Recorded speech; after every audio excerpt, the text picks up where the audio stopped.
Hello, so my name is Jeremy Thompson, and for our final paper we had the option of doing a video to coincide with our final paper in our annotated bibliography. So for me, my project and my main portion of it was on the topic of how exercise helps with mental illness. So for me, we're going to dive into my 15 sources, and we will talk about each one of them, summarize them, and how it helps my paper. Then I'll move on to what did I learn from the topic, and then finally we'll go on to how will this knowledge help me become a better athletic administrator. Okay, so I have 15 sources, and I have broken it up into 5 sources that help explain what is exercise and the different types. I have 5 sources that talk about what is mental illness, what are some of the causes, what are some of the side effects, what are some of the things that happen to people. And then I have 5 sources on how exercise actually helps mental illness. So first, we're going to dive into what is exercise and how exercise is described. So for our first 5 sources, the first one is physical activity continuum throughout the lifespan. Is exercise medicine or what? And this is by the U.S. National Library of Medicine and the National Institutes of Health. So basically, based off of this article, what we can discuss, or actually from this journal, is that we really dive into what exercise is. So exercise not only helps you physically through helping your heart rate, helping your blood pressure, but it also can be a medicine. So what I really learned from this topic is that exercise is a medicine. So based off of us finding out that it is a medicine, I'm using this article in my final paper because the other 4 topics about exercise that I'm going to do, this connects exercise to mental illness through medication. So journal article number 2 is from the Public Health Reports. It is physical activity, exercise, and physical fitness, the definitions and distinctions from health-related research. And this is also from the U.S. National Library of Medicine and the National Institutes of Health. So basically what you have to realize is that there's 2 main things between physical activity and exercise. And the terms describe different concepts. So they're very confused with each other a lot of the time. However, physical activity is defined as any bodily movement produced by skeletal muscles that results in energy expenditure. And that is from this journal article by C.J. Kasparin, K.E. Powell, and G.M. Christensen. So the energy expenditure is normally measured in kilocalories. However, physical fitness or exercise is normally a set of attributes that are either health or skill related. So, how this really helps my article is we can't just say that exercise helps mental illness without first understanding what is exercise. And so what I get from this article is the few different types of exercise or physical activity, which some like to prefer it to, and what each one does. So for my 3rd journal article, this one's from the World Journal of Cardiology, and this was published in 2017. This is called Aerobic versus Anaerobic Exercise Training Effects on the Cardiovascular System. So what we know is that exercise has proven to help cardiovascular disease help against cardiovascular disease, which is heart disease. And we know that aerobic and anaerobic exercises are the two different types of exercises, and that the difference between them is based off the intensity and the amount of time that you do it for. So the reason that we dive into this is that, so we have basically what exercise is based off of our last journal. However, what we want to know now is that what are the different types of exercise, so that we can understand maybe what different types of exercise help mental illness as well. So, diving into our fourth journal. Our fourth journal is defining exercise. And this is by the HHS Public Access, and this is a journal as well by Clementina D. Syria and Alice M. Teese. So, one thing we learn about from here is we dive into the main difference between understanding health and health examinations to find out what we're doing. So, for example, in the article it says, patients are often asked about the frequency and amount of exercise undertaken. And so what we get from here is that each person can do not only, different amounts of exercise, but different types of exercise as well. And we can see what the effects are for each of those people. So there might be someone who, for example, with mental illness, is working on doing exercise 1 day a week for 30 minutes. However, there also might be someone who's trying to do exercise 3 days a week for 60 minutes.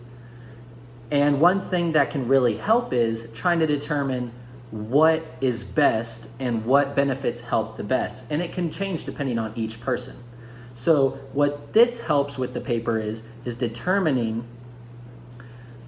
how, not only in this paper does it talk about how exercise is recommended for psychological benefits, such as decreasing feelings of anxiety and depression, improving self-esteem and mental alertness, and decreasing tension, frustration, and fatigue. But we want to work on what exactly is a recommended dose. And throughout this article, we see different types, as well as we talk about different populations of people from age range as well. So diving into our fifth article, this is our last article based off of exercising definitions, as well as the different types and what it can do for your body. So this last article is called Aerobic versus Anaerobic Exercise Training Effects on the Cardiovascular System. So, I apologize, this is the exact same article actually. So, diving into our fifth article, we have Health Benefits of Physical Activity, the Evidence. And this is a journal by the CMAJ-JAMC, Medical Knowledge That Matters. This is by Darren E.R. Warburton. So the main purpose of this article is to evaluate the current and future insight into the role of physical activity. And what this mainly helps is that this shows that physical activity can be helpful to cardiovascular disease, diabetes, cancer, hypertension, obesity, depression, and osteoporosis. And so what this article also reveals is that the current Health Canada physical activity guidelines are sufficient to elicit health benefits. So the main purpose of this article is to really help us understand the main health benefits of physical activity or exercise. So the main purpose for this article in our paper is that, yes, we understand that exercise is going to help mental illness. However, you need to understand that it also does have physical benefits as well on your body, which coincide with you feeling better and mental illnesses as well. So, Those were the first 5 journals about exercise, the different types, the definition, and what it does to your body. Now, what we're going to dive into is the next 5, and we're going to define and talk about mental illness in general. So the first article that we're going to talk about is called Defining Mental Illness and Assessing Mental Health Services. So this is also by the U.S. National Library of Medicine, National Institutes of Health, and this is by Brown A.J. and Liz H.Z. Okay? So the main purpose of this article investigates and determines the definition and meaning of mental illness and how it relates to barriers Asian Canadians find in assessing mental health services. So some of the stuff that this talks about is difficulties, feeling lonely, environment, high anxiety levels, and this also talks about descriptions of mental health and mental health problems. So how this really helps the paper is that I understand that this is a narrowed field where it talks mostly about the perspective of Asian Canadians. However, it's really talking about how it affects them. And then what we'll talk about in further journals is how others are affected as well. So for Journal 2 is called What is a Mental/Psychiatric Disorder? And this is a journal in 2011. So the main purpose of this journal is we're talking about what is a mental disorder? What is a psychiatric disorder? And what we have to go into is the main purpose for this. So the definition of a mental disorder is a clinically significant behavior or psychological syndrome or pattern that occurs in an individual. So the main reason that we have to add this to our paper is that we can't say or talk about how exercise helps with mental illness without properly understanding what is a mental disorder. That's basically the main point of this. What is a mental disorder? What is a mental illness? So that we can properly understand how exercise is going to help it later on. So that's what this journal helps with discussing is that the true definitions of mental disorders. So another thing is that is associated with presence distress is that it can be painful, or there is disabilities that impair one or more important areas of functioning, and that we have to realize that this is something that happens to millions and millions and millions of people all around the world, which is why this topic is so important. So, Journal 3. Journal 3 is titled Understanding the Impact of Stigma on People with Mental Illness. So, let me scroll down here to what I wrote. So the main purpose of this article is that we're learning that researchers are beginning to apply what psychologists have learned about stereotypes and mental illness. What we've really learned is that a lot of people have a stigma about mental illness, and they don't truly understand what it actually is or what it actually does to the body. So the main purpose of this article is to talk about how it can affect not only you psychologically, but it can leak into you physically. You can have depression, you can not want to sleep, you can be sad, you can be upset, you can have mood swings, you can be so exhausted in your body that you can't do everyday tasks. Just the amount of things that people don't know that they have a stigma against, and they're like, oh, you have a mental illness, but they don't fully understand the effects that it actually has on that person.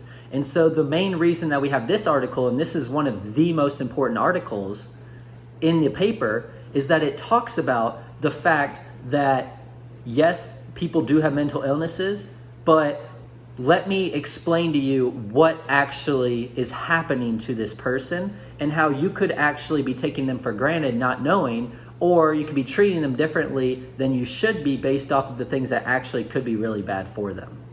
So this article is very important, and it really helps everybody understand why it's so important to help people with mental illness, and why this paper is so important to help people that have mental illness through exercise, because they don't fully understand. And now that they do, we can find the help that they need and further help them. So, Journal 4 is Understanding Nutrition, Depression, and Mental Illnesses. So this is by Indian J Psychiatry, and this is from the Indian Journal of Psychiatry, posted on the U.S. National Library of Medicine, National Institutes of Health Journal.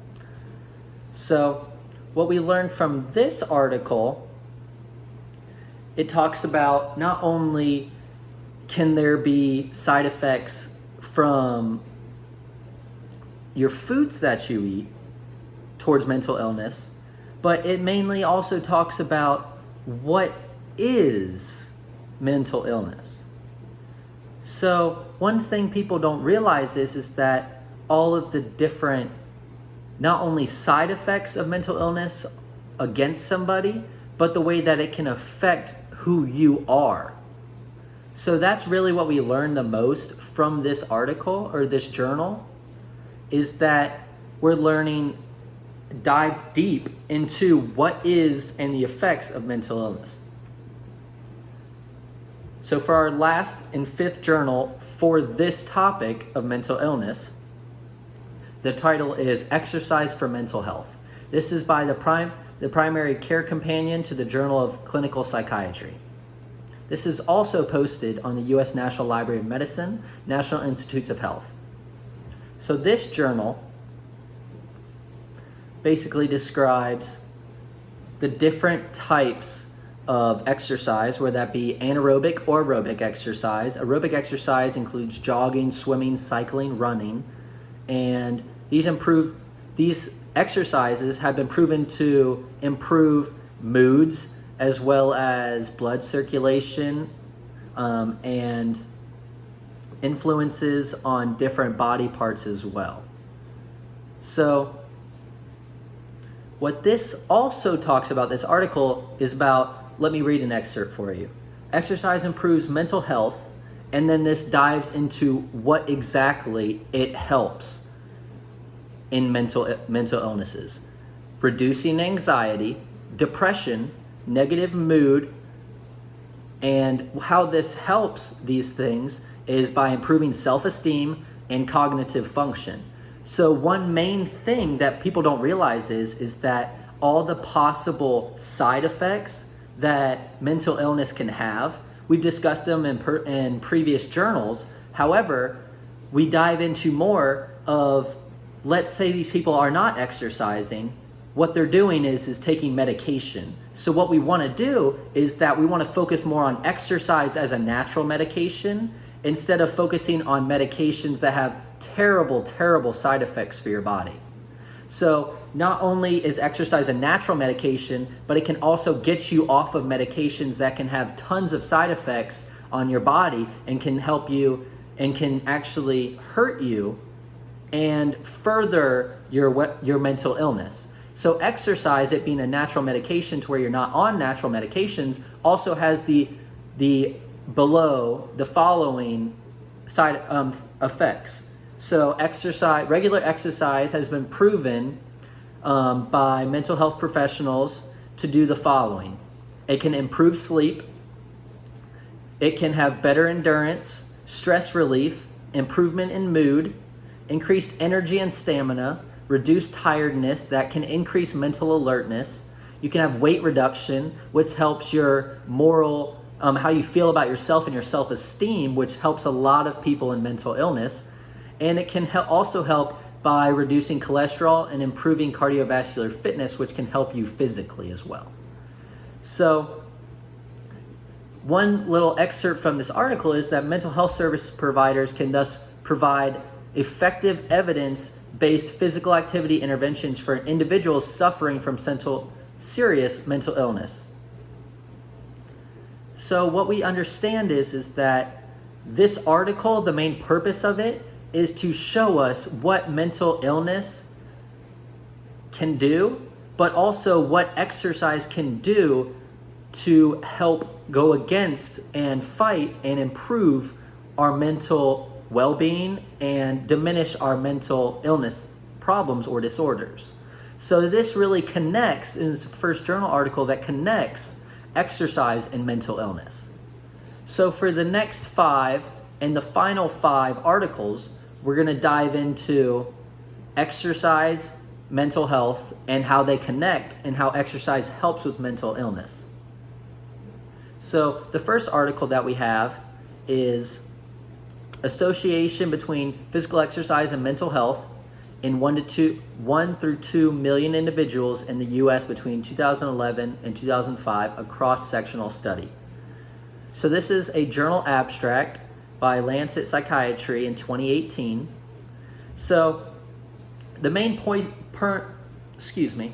purpose of this article or journal is to talk about how exercise is known to be associated with reducing risks of different physical problems such as cardiovascular disease, stroke, and diabetes, but it also can help with mental health remaining issues as well.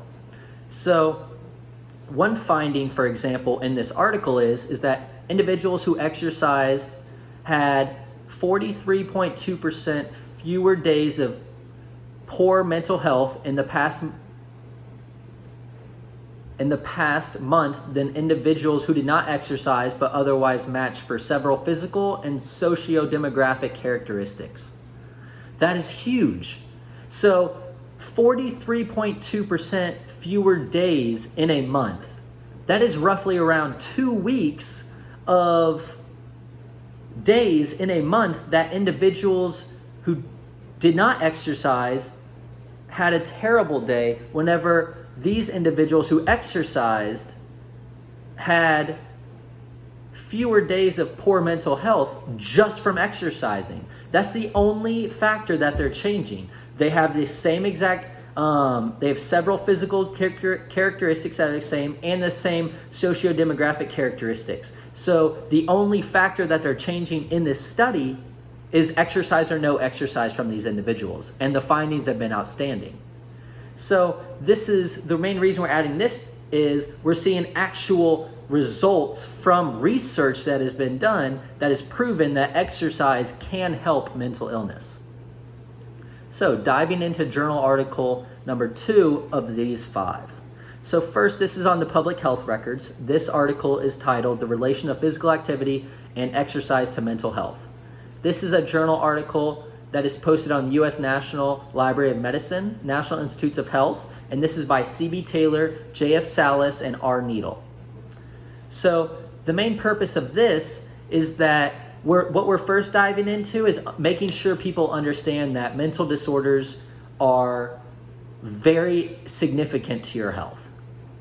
So what this talks about, and an excerpt from this, is that mental disorders have been claimed that vigorous physical activity has positive effects on mental health in both clinical and non-clinical populations. This paper reviews the evidence for its claims and provides recommendations for future studies. So the strongest evidence is just that exercise alleviates most symptoms with mild to moderate depression. So this is ginormous. This is talking about how exercise also provides benefits to alcoholism and substance abuse. It also dives into things such as improving self-image, social skills, cognitive functioning, reducing the symptom of anxiety, and alter aspects of coronary prone. So this is huge. The main reason that we're adding this to our paper is that we have to understand that to connect exercise and mental illness and how exercise helps, we need examples of what exactly it does help. And this journal talks about research of effects of physical activity and exercise on mental disorders. This also dives into, let's give an example. It says it helps with mental disorders such as schizophrenia and other aspects of mental health as well. So for the fact that it talks about schizophrenia as exercise being positive on that, it's huge and gives us an actual example into a mental disorder that it helps. So for journal 3, this is exercise holds immediate benefits for effects and cognitive in younger and older adults. So this is actually by the HHS Public Access and also posted on the U.S. National Library of Medicine, National Institutes of Health. This is actually by Candace L. Hogan, Jute Mata, and Laurel L. Carstensen. So what this one talks about is that physical activity is associated with improving affective experience and enhanced cognitive processing. So one thing is that the main purpose of this article is to discuss physical activity, emotions, your memory, and aging. So aging is not only your physical appearance, it's also you mentally and emotionally.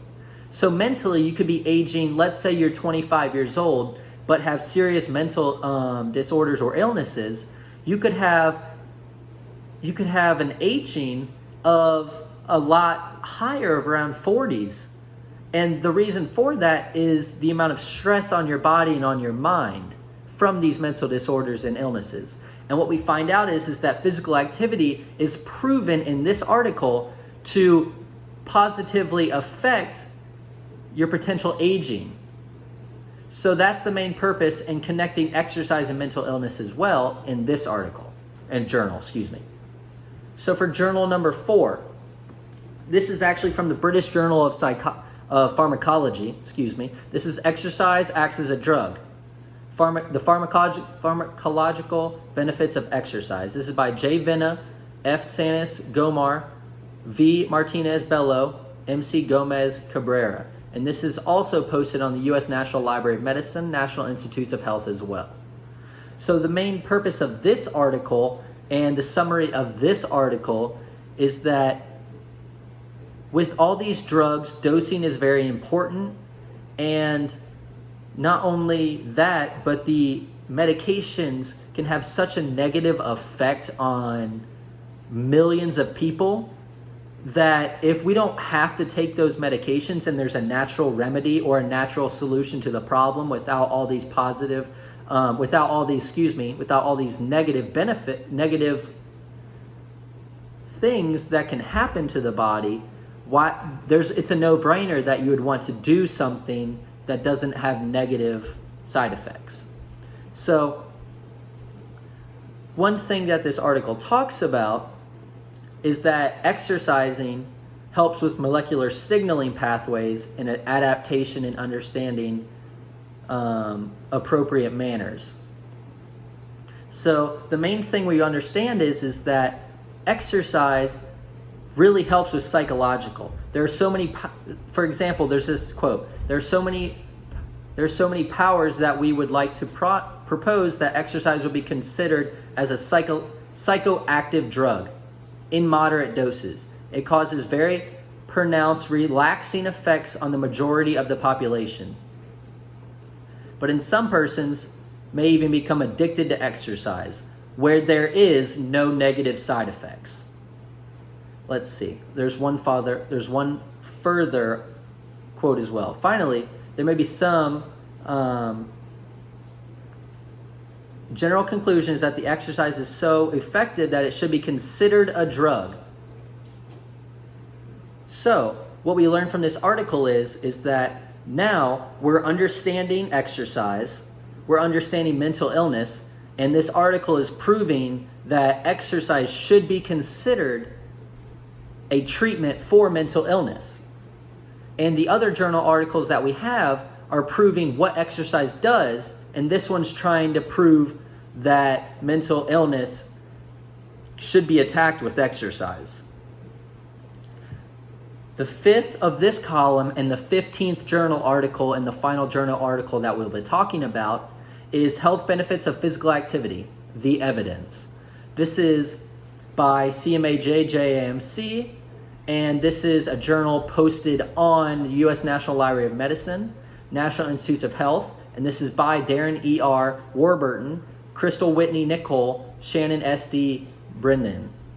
So this article basically summarized, it talks about the primary purpose of current literature, and we're talking about future insight into the role of physical inactivity plays in the development of chronic diseases and mental illnesses. So what we're really talking about in this article, and what this article talks about, is that a lot of things such as diabetes, cancer, hypertension, obesity, depression, and osteoporosis are normally caused by inactivity and exercise. Furthermore, exercise and these things can lead to mental illnesses such as depression and a lot of negative mental feelings about themselves and their own views. So furthermore, the thing is that without exercise, there can be a lot more problems that lead to mental illness as well as physical illnesses and diseases. And it talks about how exercise actually is complete opposite and helps against not only these physical things that can lead to mental illnesses, but preventing them as well. So the main purpose in this article and journal, to help our paper, is to discuss this and how it connects and how exercise really helps with mental illness. So based off of these 15 journals, academic journals, what I learned from this topic is that I am a fitness professional. I am a certified personal trainer. I work full-time. And what I learned is that I understood how important exercise was for the body, but I didn't fully understand how important exercise was for the mind as well.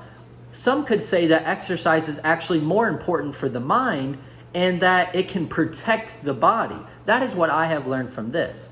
So how I will use this knowledge gained to make a better athletic administrator in the future is that if I'm an athletic administrator and I have students, then I can understand that if they're coming to me with problems like mental illnesses or mental disorders, they can be attacked through exercise and they can have positive effects on these students that are also getting treatment outside by professionals.